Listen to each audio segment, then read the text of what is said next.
Hey, what's up, guys? This is going to be part 3 of the Precepts for Manhood, part 2, if that makes sense.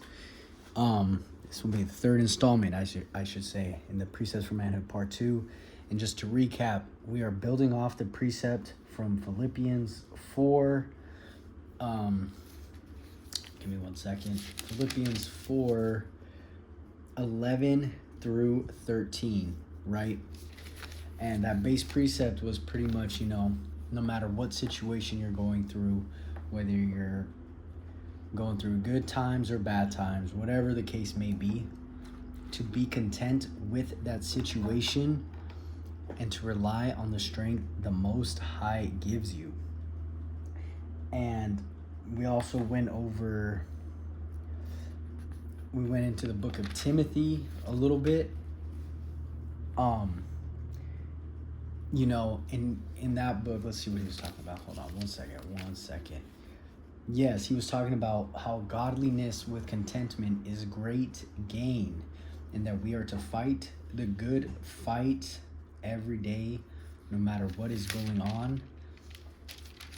Because that's, one of our purposes. And not only that, but when we're going through these good times or bad times, we still got to fight the good fight and be content with these situations. And not only that, but we must remain unrebukable so the ministry does not get blamed.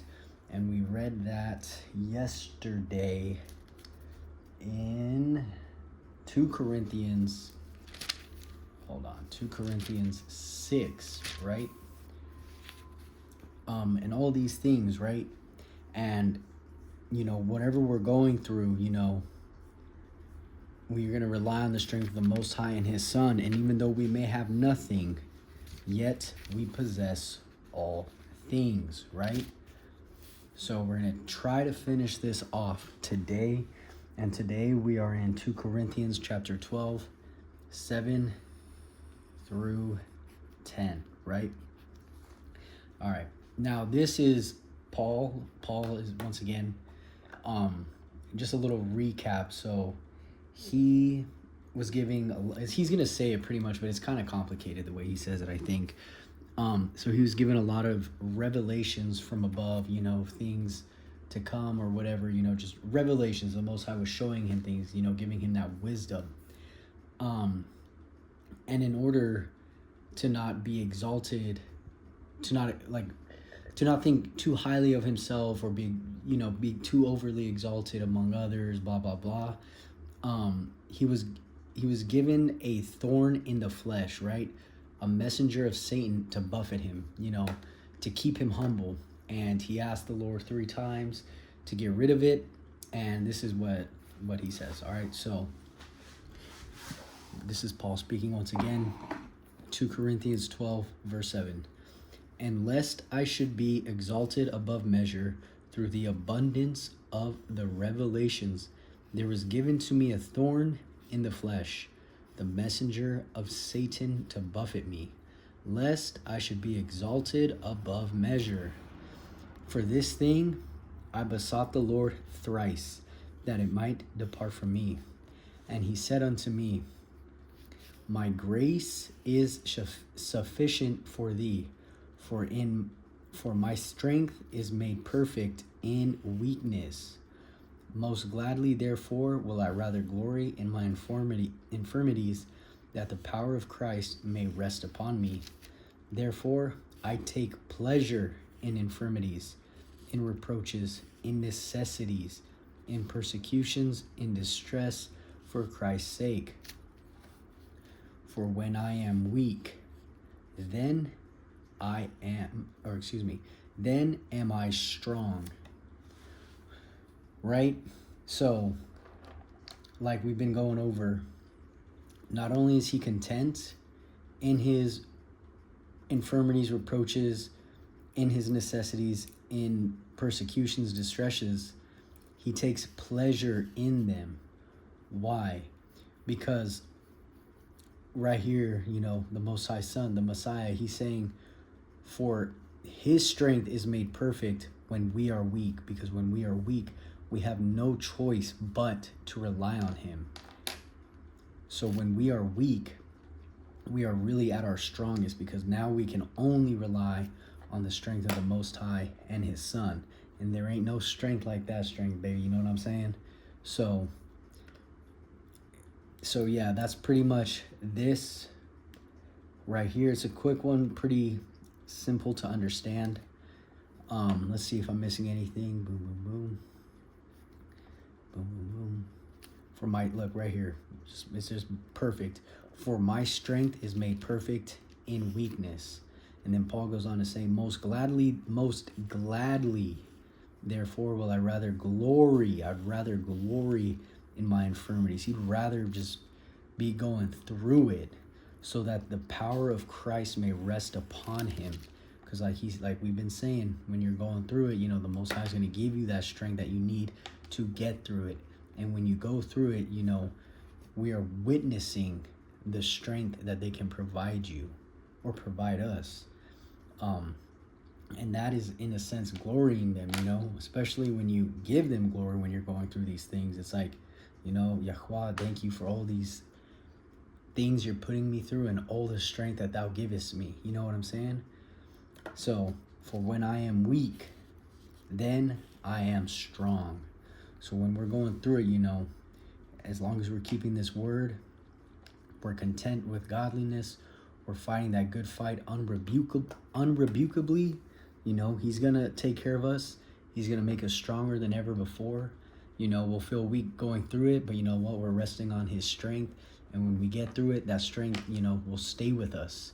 And then when the next thing comes, boom, guess what? It's more XP, more adversity, because we know acceptable men are only made in the furnace of adversity. So, yeah, that's that. Be content. Not only that, but he was glad. He would rather be in that shit than not in that shit. And now we're going to go to Deuteronomy 32. Real quick. And remember, like the prophet Isaiah said, precept upon precept, line upon line. Here a little, there a little. Right? So, this is just... I'm not even sure what he's talking about right here. Oh, he's talking about Jacob. Oh, come on. Jacob is the lot of his inheritance, man. That's day one. That's day one stuff right there. You know, he chose a certain people to be his people, and we know that is Jacob's seed. And what was Jacob's named? Excuse me. What was Jacob's name changed to at a later time? Israel, right? It's a seed line, not a place. It is a seed line, not a place, okay? And how many kids did Jacob, who became Israel, have? He had 12 kids. So his 12 sons, he had 12 sons. So his seed line extended to 12 different people through, I believe, 4 different mothers, right?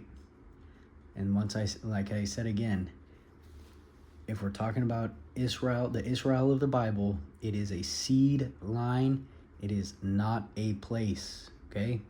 And you can only be a descendant of Jacob, who became Israel, if you are of his seed line. Doesn't matter where you're from.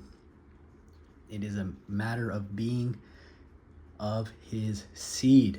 Okay?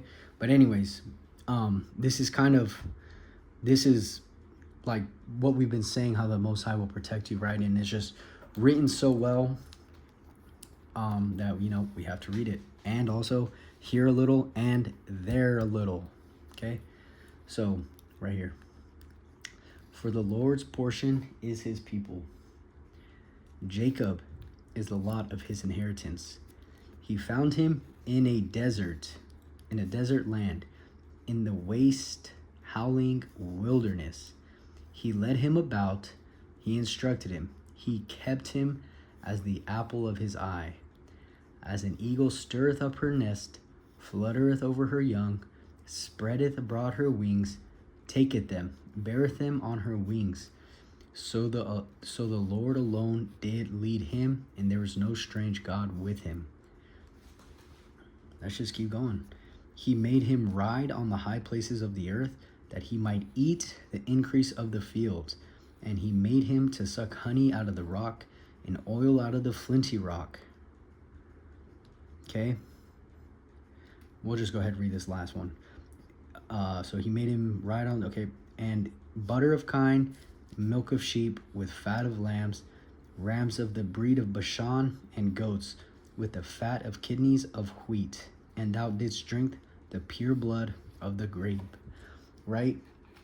So this is exactly like what we were saying, when you're going through those hard times, as long as you keep that wisdom with you, that knowledge, that understanding, you're following the ministry in a way that's unrebukable, so that you don't bring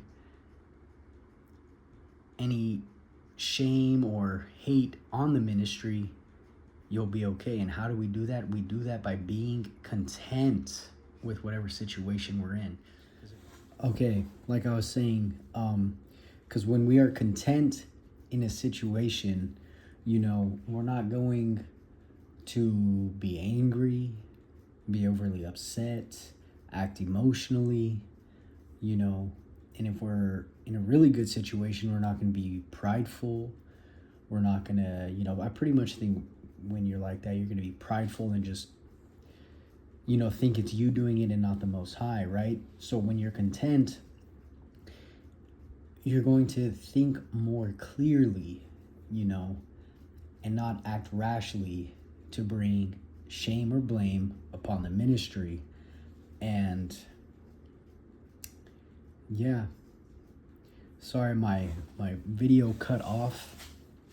I lost my train of thought. My phone's storage was full because I had too many damn apps. Like, how is that even a thing? Who would have thought? I thought it would be photos, but it's not photos. But anyways, so, like he was saying, he found him in a desert land. He was going through a hard time in the waste howling wilderness, and he led him about and he instructed him. He kept him as the apple of his eye. And like we've been saying, you go through these things so you can learn things. You'll keep that knowledge with you for when you get out of these hard times. So I think I'm going to end it there. So the bottom line, be content in whatever situation you're in. Rely on the strength the Most High gives you. Keep fighting the good fight in an unrebukable manner to not bring any blame onto the ministry. And I hope I'm not missing anything else. But with that being said, all praise to the Most High. Thank you.